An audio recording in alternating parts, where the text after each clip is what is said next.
In Workflow 10, we talk about moving away from the teacher project to student generated, student driven project based learning.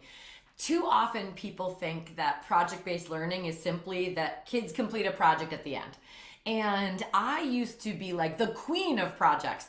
In all honesty, a lot of them were not even meaningful projects. So, one project that we always looked forward to every year when reading Old Man and the Sea was making our Santiago puppets. I mean, we would lock down that classroom for weeks. Yarn and denim were cut. I mean, people brought in sewing machines. And it was like at the end, we're like, we completed the Santiago project. In hindsight, not a lot of literary discussion or learning, but it became something that the kids were like, we heard you're the teacher with the Santiago. You know, we had like 100 Santiago mannequins living around the school, and it was magical.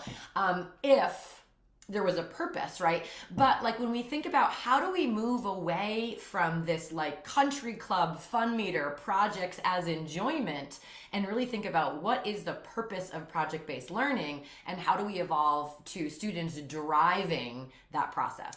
So we really talk about this moving away from that one size fits all and acknowledging that students come from a variety of different backgrounds, they have different interests, different preferences. So how do we set them up to basically have a real voice and some meaningful choice when it comes to what they focus on for a project? Because projects are a bit of a roller coaster ride. They're intense, they're time consuming, they can be frustrating, and students are much more likely to stick with a project if they're able to focus on something that is interesting for them, that feels relevant, that maybe it's a question or a problem or a challenge that they've actually encountered in their lives, or maybe they're looking through a lens of interest. So thinking about creating a project buffet and really supporting students with scaffolds as they think through a project, maybe even giving them a project proposal. They ask them to take a step back and think about what is my strategy? What's going to work for me? What steps do I want to move through? What materials or technological kind of tools might I need to pull into this process?